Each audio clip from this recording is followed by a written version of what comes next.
Welcome to On Subrogation, the litigation video series about how to recover your damages from the people who caused them.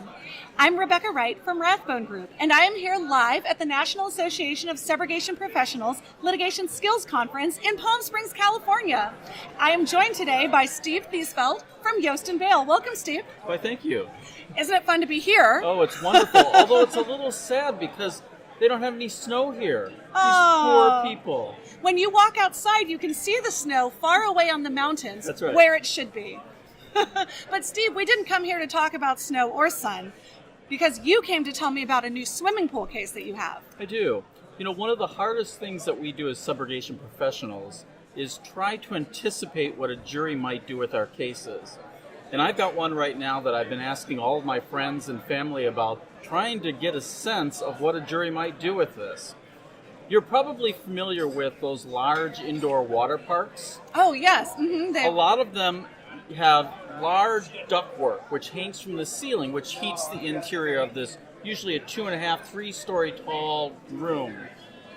So I've got one of these where after about 2 weeks, it was brand new, it was just been built. After about 2 weeks, the manager of the place starts to notice that a lot of the metal surfaces are developing some rust. Oh, that seems like it shouldn't happen. No, it shouldn't happen. But he tells his cleaning crew, just wipe down all of the posts and wipe down all the metal surfaces, and that should take care of the rust. Now, in this room, there are some very large heating ducts hanging from the ceiling around the perimeter of the room. And about 3 months in, he notices that one of the cables that is holding up the ductwork has snapped and is just hanging down loose. But he doesn't say anything. Oh, gee. He doesn't tell anybody. He doesn't inspect any of the rest of the cables. So I've got an insured who knows that there's a problem with some rust, knows that there might be a problem with some of the cables, and yet doesn't do anything. Well, as you might guess, about 7 months after this was built, the ductwork collapses. The system that is used to hold it in place fails, comes crashing down into the ground. It luckily happened at about 5:30 in the morning. There was only one other person in the room at the time, so no one was hurt, but it did cause some damage. So one of the things that I've been wrestling with is trying to figure out who a jury might hold responsible. I know that my guy, my insured, has a bit of a problem here because he knew there was something going on with rust in the building. He knew that one of the cables had failed and did nothing.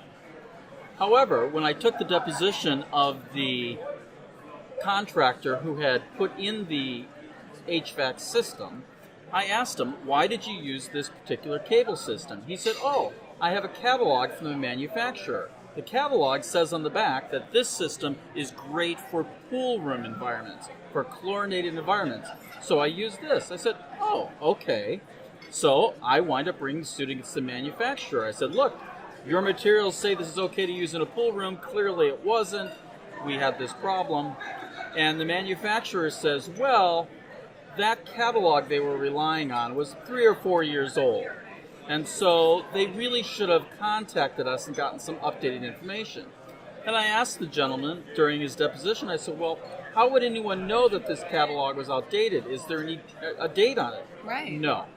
And I said, well, how would they know to go to the website? Is there anything in the catalog that says you should go and look at the website? No. And I said, well, if I did go to the website, how would I find this information that I shouldn't use this in a pool room? Because right now in the old catalog it says it's okay to use. And he said, well, you'd have to go into our PDF, our product guide PDF. I said, okay, how many pages just generally is the product guide PDF? He said, well, the product guide PDF is 230 pages. Oh, gee. So way on page 219 is the listing for this particular hanging system. At the bottom of a lot of boilerplate language, it says, do not use this in a chlorinated environment. And so I said to the manufacturer, I said, so I've got an out-of-date catalog that I don't know is out of date that says it's perfectly good to use in a pool environment. In fact, recommended. In fact, recommended. But 2 years later, your updated information in a PDF way down in the bottom, buried in boilerplate, says don't use this. I said, okay, well, that's a bit of a problem. So now I've got the manufacturer's potential negligence against my insured's negligence for not saying anything when he starts to notice some of these problems. You add into this mix the deposition I took then of the contractor that did the hanging system. And I said, well, let's look at what the architect said to do. And the architect has a 2.5-page listing of what you're supposed to use in this pool room environment. And it said you're supposed to use a rod and bolt system. So we're basically talking about a large dowel-like rod with a big bolt that would fasten on the bottom, much more stable than just a cable wire system. And I said, but you didn't use a rod and bolt system. You used this cable wire system. And the kid, and I can call him a kid because he was in his 20s, said, well, I just thought the cable system looked better. Oh. I said, okay, so you decided that you did not want to use what was recommended by the architect. Did you get a waiver from the architect to do this? Right. And he said, well, the architect came by and he did an inspection, but he didn't say that there's anything wrong, so I figured it was okay. He did an inspection after the install? Yes. Oh my gosh. And saw the cable system and said nothing. So we've got 4 potential people at fault here. Right. We've got my insured, we've got the manufacturer of the system, we've got the installer who chooses not to follow the architect's recommendation, and we have the architect. Question for you is, where do you put the liability? Well, I got to say, out of those 4 parties, your insured is looking better and better. He has the least amount of expertise in dealing with any of this. True. So in order to find that he's liable, somebody has to show, one of these defendants would have to prove that he knew what all of that meant. Right. So what I like to do is I like to ask all of my friends, my family, other associates I know, other people in the profession, what they might think. And for this particular case, I am getting a wide range of potential liabilities. My wife says that my insured is absolutely at fault. Really? Because he saw the problem, he could have anticipated it, he could have fixed it, and he did nothing. So she's most angry with him. Whereas a couple of my buddies say, oh, it's definitely on the young kid who didn't follow the plans and decided he wanted to do something that in his mind looked prettier.